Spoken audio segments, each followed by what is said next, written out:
ये जो लोग मिठाइयां बांट रहे हैं ना, नवाज शरीफ वापस आ जाएगा। क्या कर लेगा नवाज शरीफ? 2017 में वजीर आजम नहीं था, क्या उखाड़ लिया था उसने?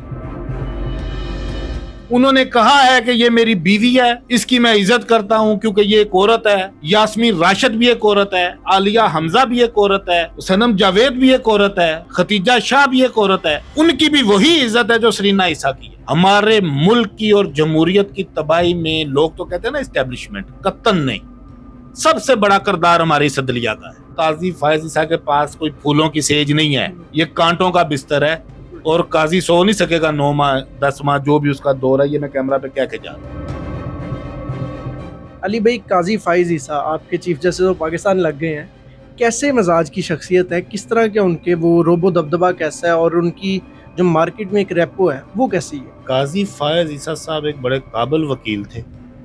27 साल उन्होंने वकालत की। 5 अगस्त 2009 को वो direct chief justice high court Balochistan बने। तो डायरेक्ट चीफ जस्टिस ये बने, ये भी एक रिकॉर्ड ही है। 2014 में ये सुप्रीम कोर्ट के जज आए। अच्छा स्टार्ट था इनका, और इनको एक एंटी एस्टेब्लिशमेंट जज कहा और समझा जाता था। एक बड़ा मशहूर इनका फैसला था फैजाबाद धरना में, जो TLP का पहला धरना था, उसके ऊपर इन्होंने जो फैसला दिया था। उसके बाद फिर इनकी थोड़ी सी अनबन हो गई, इनके खिलाफ फिर रेफरेंस भी आए।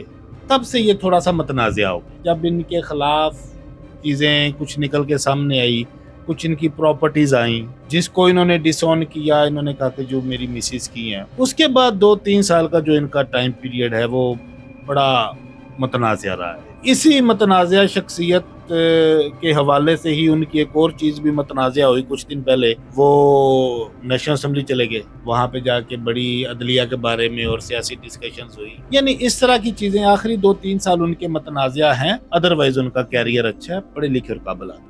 ये जो आखिरी उन्होंने 6-7 माह के अंदर कुछ इस तरह के काम किए हैं जो उनको मुतनाज़ शख्सियत बना गए हैं, इसी वजह से उनको सोशल मीडिया पर ट्रोल भी किया जा रहा है कि शायद इनका झुकाव नून लीग की तरफ ज्यादा है, सियासी जमात की तरफ। इसको किस हवाले से देखते हैं आप? कत्तन नहीं, ये एक नून लीग की एक प्री प्लान साजिश है कि इनके आने से पहले ही इनको मतनाज़ा कर दिया गया। अली भाई, काजी साहब क्या प्रेशर बर्दाश्त कर लेंगे? क्योंकि हम अक्सर सुनते हैं कि फैसले में, या क्या वाकई प्रेशर आता भी है ये भी बताइएगा, लेकिन साथ ही साथ हम अक्सर सुनते हैं फैसला आने से पहले कि उन पर प्रेशर आ गया।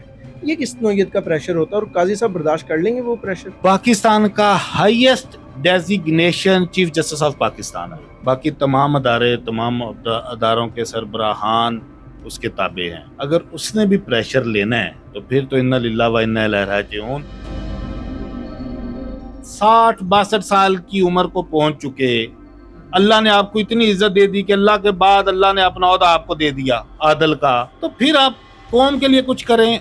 लेकिन प्रेशर है या नहीं है, चैलेंजेस बहुत है। काजी फायज ईसा साहब ने जेस्चर दिया है, उन्होंने अपनी अहलिया को अपने साथ खड़ा किया है। कुछ लोगों ने तनकीद की है इसके ऊपर, लेकिन मैं तनकीद नहीं कर रहा। मैं कह रहा हूँ उन्होंने बहुत अच्छा पैगाम दिया है। उन्होंने कहा है कि ये मेरी बीवी है, इसकी मैं इज्जत करता हूँ क्योंकि ये एक औरत है। यास्मीन राशिद भी एक औरत है, आलिया हमजा भी एक औरत है, सनम जावेद भी एक औरत है, खतीजा शाह भी एक औरत है। उनकी भी वही इज्जत है जो सरीना ईसा की है। दूसरा चैलेंज क्या है? High court, supreme court order करते हैं, उनके ऊपर अमल कोई नहीं करता। अगस्त 2024 तक ये हैं, 11 माह है तकरीबन इनके। ये अब देखना पड़ेगा ये अदलिया की इज्जत कैसे करवाते हैं। इस वक्त सबसे बेतुकीर अदारा हमारा अदलिया है। ये जो लोग मिठाइयां बांट रहे हैं ना, नवाज शरीफ वापस आ जाएगा। क्या कर लेगा नवाज शरीफ? 2017 में वजीर आजम नहीं था, क्या उखाड़ लिया था उसने? 16 माह जो किरदार अदा किया है इस मुल्क में PMLN ने, क्या लोग वो माफ कर देंगे? अदलिया का मजाक किन्होंने बनाया है?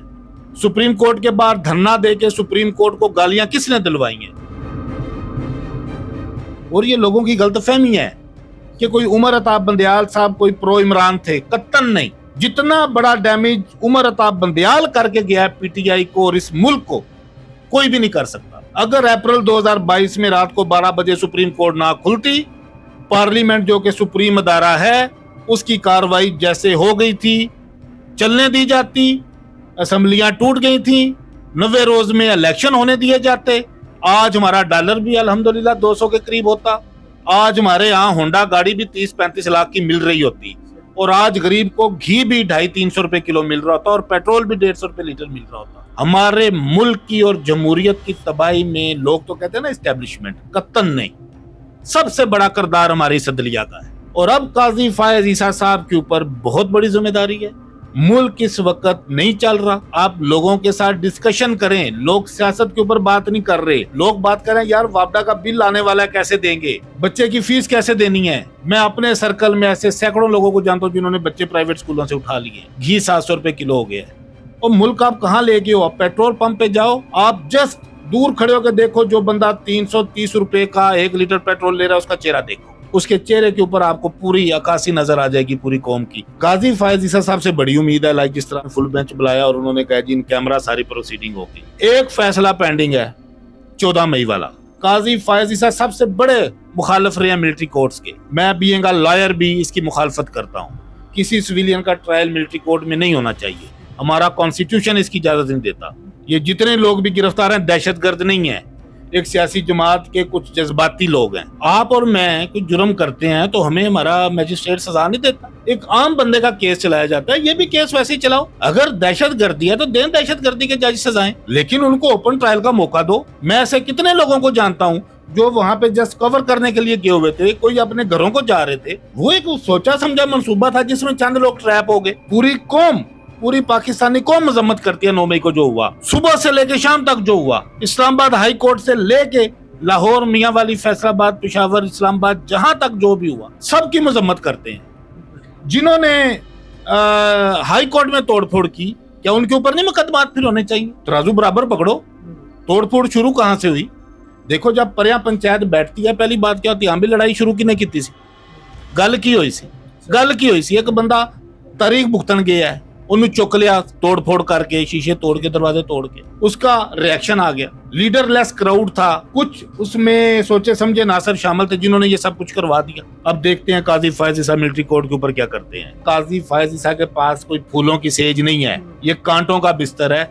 और काजी सो नहीं सकेगा 9 माह 10 माह जो भी उसका दौर है। ये मैं कैमरा पे क्या कह जा रहा हूँ। अगर काजी साहब अब कुछ ऐसे फैसले करते हैं जो आपको लगता है कि ये सही नहीं है, क्या रद्द-ए-अमल देंगे? इस वक्त काजी फायज ईसा या तो अमर हो जाएगा या लोग इसके पुतले बना के तो इसको निशाने इबरत बना देंगे। 2 लोगों के ऊपर इस वक्त मुल्क की बड़ी भारी जिम्मेदारी है, चीफ ऑफ आर्मी स्टाफ साहब और चीफ जस्टिस साहब। आपको पता है चीफ साहब पूरी दुनिया में किसका क्या क्या कुछ है। आपको पता है चीफ साहब के किसने कितना माल 2 नंबर तरीके से बनाया। खुदा के लिए ये पूरी कौम की तरफ से मैं आपसे गुजारिश करता हूँ कि उनके गलों में हाथ डालने और निकालने, पूरी रहती दुनिया तक के लिए आप अमर हो जाएंगे। आप सिर्फ एक काम करें चीफ ऑफ आर्मी स्टाफ साहब, आप भी और आपके बाद जितने भी आने वाले हैं, आप अदारों को डंडा दें। सियासतदानों को डंडा देने की बजाय अदारों को डंडा दें। FIA को मजबूत करें, पुलिस को मजबूत करें, नैब को मजबूत करें। तमाम जो सरकारी मामलात हैं, जो टेंडर जा रहे हैं, जो उनके असासे जब वो आए हैं, जो उनकी बेनामी जायदादें हैं, वो निकालने उनके हलक में हाथ डाल के। तमाम मामलात जो हमारे मुल्क के हैं खुदा की कसम ठीक हो जाए। और जो चीफ जस्टिस है, कोई बंदा इस खाम ख्याली में ना रहे, वो चीफ जस्टिस ऑफ पाकिस्तान है। बड़े मुश्किल दौर में आया है पाकिस्तान में। ये जो 15-16 माह में ये जो दौर गुजरा है, मैंने अपने से डबल एज के लोगों से भी पूछा, उन्होंने कहा पुत्र साड़ी जिंदगी च नहीं इस तरह का दौर आया। अब इस दौर में इन्होंने ये जिम्मेदारी ली है। कुछ लोग तो बड़े खुश हो रहे थे काजी आएगा तो पता नहीं की हो जाएगा, लेकिन मुझे लग रहा है कि काजी की नींदें आराम होने वाली हैं और काजी साहब किसी की तवक्को पे पूरा नहीं उतरेंगे। काजी साहब किसी की तवक्को पे पूरा नहीं उतरेंगे। और मैं एक रिक्वेस्ट करूंगा, अगर मेरा पैगाम उन तक पहुंचता है या किसी भी मुक़्तदर शख्सियत तक पहुंचता है कि जो ख़वातीन बंद हैं, खुदा रा उनके लिए नरम गोशा पैदा करें, उनको कम से कम फेयर ट्रायल का मौका दें। बहुत हो गया, 6 माह होने को हैं। अली भाई आखिरी सवाल करना चाहूँगा। मैं चाहूँगा कि एक नाम लें आप, जो आपको लगता हो कि हिस्ट्री में फ़लाँ जो जस्टिस था उन्होंने तमाम जो अपने ज़ाविये थे अदल के और इंसाफ के वो पूरे किए और अपनी जो सीट थी उसका हक अदा किया। कोई ऐसा जस्टिस हमारी तारीख में गुजरा है? बिल्कुल गुजरे हैं, लेकिन अनफॉर्चुनेटली उनमें एक ईसाई थे, एक पारसी थे और एक हिंदू थे। ये अलमिया है अनफॉर्चुनेटली। अदरवाइज अच्छे जज भी, हमारे भी जज चीफ जस्टिस साहबान है, वो अच्छे रहे हैं, लेकिन अनफॉर्चुनेटली हमारा निज़ाम और सिस्टम इस तरह का कि हम मुतनाज़ा बना देते हैं। दुनिया में आप कहीं भी जाते हैं, अगर आप करप्ट हैं तो वो माँ बहन की गाली से बड़ी गाली है कि you are dishonest, you are corrupt. वहाँ पे ये गाली है। यहाँ पे ये तमगा है यार बड़ा करप्ट है, देखो बड़ा माल है, और वो फख्र से कहते बहुत शुक्रिया अली भाई। तमाम इदारे अपनी हदूद में रहते हुए काम करें और ये सब करवा सकते हैं तो काजी फ़ाइज़ ईसा साहब करवा सकते हैं। इस वक्त तमाम लोगों की जो नज़रें हैं वो काजी साहब के ऊपर हैं। अब काजी साहब क्या करते हैं ये तो आने वाला वक्त ही बता सकता है। अपने मेज़बान को दीजिए इजाज़त, देखते रहें सरेआम टाइम्स।